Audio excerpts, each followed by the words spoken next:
Good day, everyone. We're discussing cartoons' political caricatures of the American era. Let's proceed the background of the authors. During the American era, political cartoons gained popularity as form of expression. Many artists made use of cartoons as a political commentaries to expose the ills of the American colonial government. Alfred McCoy provided an analysis of the pressing problems and issues of the American colonialism, manifested in political cartoons together with Alfredo Reyes Roques, an artist. They compiled many political cartoons by Filipino artists depicting the Philippines during American rule. The key idea here is the political cartoons serve as a powerful tool to characterize and expose the issues with American colonialism in the Philippines. These cartoons way are for Philippine artists to speak out against the colonial government. Kumbaga sa Tagalog naman, sa mga panahon ng Amerikano, sikat ang political cartoons bilang isang pamaraan ng nagpapahayag ng mga maraming artist na gumagamit ng cartoons para sa pagbibigay ng political para sa commentaries. At ito naman ay naglalahad ng mga problema sa pamahalang kolonyal ng Amerika. Si Alfred McCoy nagbigay ng analysis sa mga isyu ng Amerika colonialism at makikita sa political cartoons. Kasama niya rin dito si Alfredo Reyes Roques. Isa rin itong artist na kinolekta nila ang maraming political cartoons na parang nagpapakita ng buhay sa Pilipinas noong mga panahon pa ng Amerikano. Alfred McCoy was born on June 8, 1945 in Massachusetts, USA. He earned his BA in European Studies from Columbia College in 1968. He finished his MA in Asian Studies at the University of California in Berkeley in 1969 and his PhD in Southeast Asian History at Yale University in 1977.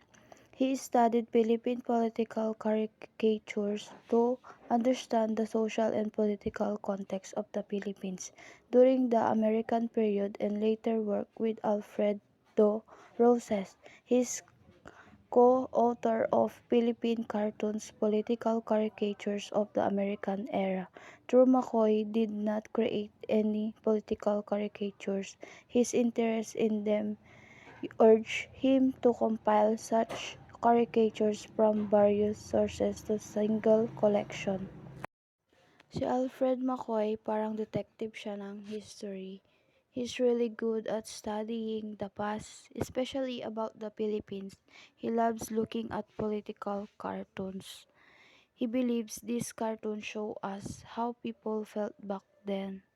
McCoy gathered a lot of these cartoons and made a book with an artist named Alfredo Roses. It's called Philippine Cartoons Political Caricatures of the American Era. This book helped us understand how Filipinos use art to express themselves during a really important time in their history. So, Alfred McCoy is like a historian who helped us see the past through the eyes of Filipino artists. Alfredo Reyes Roses was born on April 29, 1923. He was a painter, an essayist, and versatile artist who is considered to be a prominent figure in Philippine art. His paintings started with figurative style but soon began to amalgamate expressionism and fauvism. Several newspapers in Manila like The Independent and The Philippines Free Press and Bagong Kusog, a leading periodical in Cebu, included political cartoons in the editorials. So si Alfredo Reyes Roses ay isang pintor at ECS o tagagawa ng mga essay at Nagsimula siya sa figurative style ng pagpipinta, pero kalaunan gumawa siya ng iba't ibang style tulad ng expressionism at cubism. Bukod sa pagiging pintor ni Alfredo Reyes Roses, naging bahagi din siya ng ilang pahayagan tulad ng The Independent, The Philippines Free Press, at Bagong Kusog, kung saan isinama ang mga political cartoons sa kanilang mga editorial. Ang kanyang mga obra at kontribusyon sa sining ay nag-iwan ng malaking marka sa Philippine art. The Philippines Free Freeze. The Philippine Free Freeze was founded in 1906 by Judge W.E. Kincaid, but was taken over by Marcellus due to bankruptcy. The newspaper was published in both Spanish and English. It featured investigated articles regarding the country's development. It had a personal tone since it was not tied to particular political party. It also advocated integrity, democracy, and Philippines national progress. Ang Philippines Free Press ay isa sa pinakamatanda at pinaka-impluwensyang publikasyon sa Pilipinas. Itinatag noong 1908 sa panahon ng pananakop ng mga Amerikano. Nakilala ito sa matapang na pamayag, pagsisiwalat ng katiwalian, at masusing pag-uulat sa mga isyong pampolitika at panlipunan. Sa kasaysayan nito, naging malagang tagapagbantay ito ng demokrasya, lalo na noong panahon ng rehimeng Marcos, kung saan ipinasara ito dahil sa pagiging kritikal sa gobyerno. Patuloy itong naging simbolo ng malayang pamahayag sa bansa. Lipad Kalabaw was launched in the same year as Philippine Free Press. It was published in Tagalog and Spanish, containing satiric cartoons all throughout its publication, and maintained anonymity by not having a masthead and by having the artists and writers use pen names. This gave artists and writers agency on how they wanted to express themselves.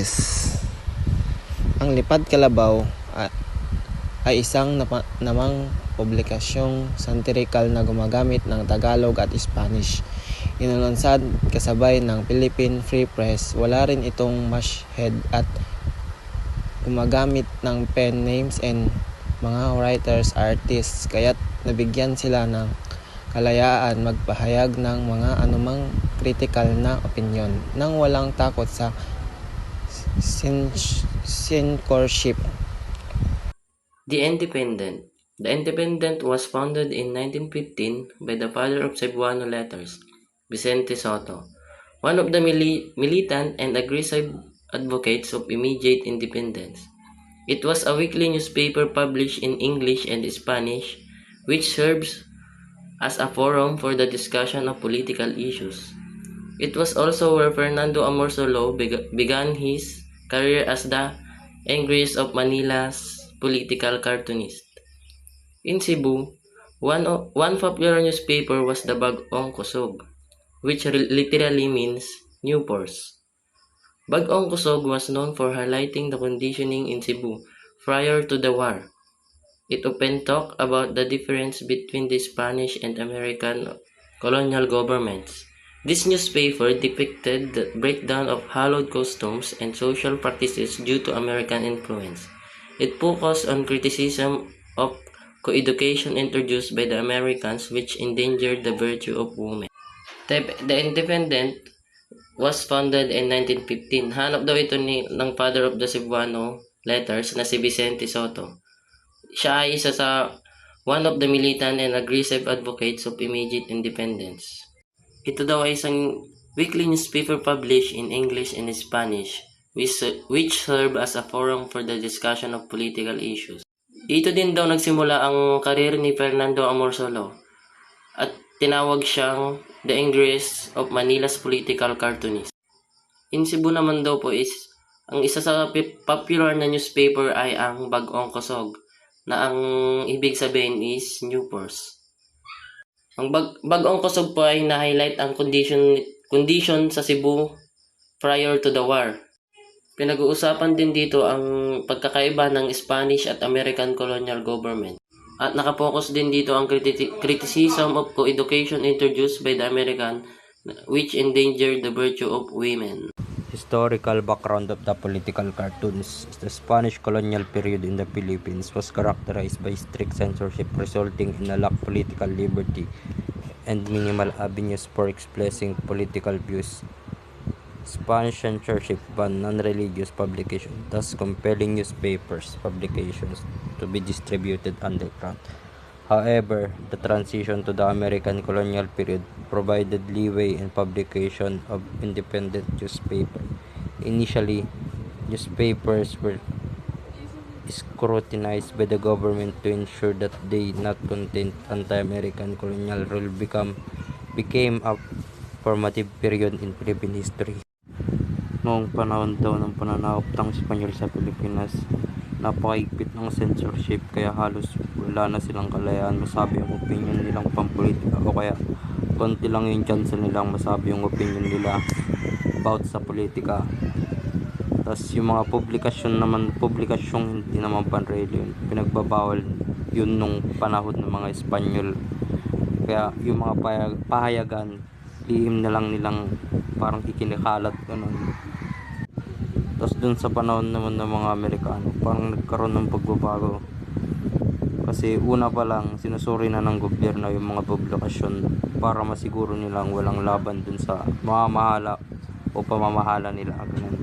So lumipat naman tayo dito sa kabila. Censorship was loosened when a civil government was established in 1901. This gave Filipinos the right to publish without prior censorship of the government. 2 months after strict censorship was removed, Rafael Palma launched El Renacimiento Rebirth, which became the most influential of the early nationalist newspapers campaigning for the right to a free press. Whenever the Americans built opened with any publication, they used libel and sedition laws to obstruct the developing hostilities. After facing 2 libel suits, El Renacimiento had to discontinue. Nevertheless, Martin Ocampo and Fernando Maria Guerrero established a new publication, La Vanguardia, in the same office and survived until World War II as one of Manila's leading newspaper. Pero noong 1901 daw, nung lumuwag yung censorship at naitatag yung civil government, nabigyan ng karapatan yung mga Pilipino na parang mag-publish ng pahayagan na hindi na kailangan dumaan sa gobyerno o kaya hindi na nila kailangan magpa-aproba sa gobyerno para lang makapag-publish. Tapos 2 buwan lang yung makalipas matapos alisin yung maigpit na censorship. Nilansad ni Rafael Palma ang Rebirth o El Renacimiento na naging makabayan at napaka-impluwensyang pahayagan na nagkampanya para sa kalayaan ng pamamahayag. Pero matapos masaktan yung mga Amerikano sa ilang publikasyon, ginamit nila mga batas tulad ng libel, sedition para adlangan yung mga lumalaban sa kanila. Dahil dito, napilitang magsara ang El Renacimiento kaya Rebirth matapos makasuhan ng 2 beses. Sa kabila ng pagsubok na inaharap ng El Renacimiento, hindi sumuko sila Martin Ocampo at Fernando Maria Guerrero na nagtatag ng La Vanguardia sa parehong opisina ng El Renacimiento. Ang bagong payagan na ginawa nila parang tinatag nila mas tumagal at mas naging popular sa Maynila hanggang sa ikalawang digmaang pangdaigdig o World War II.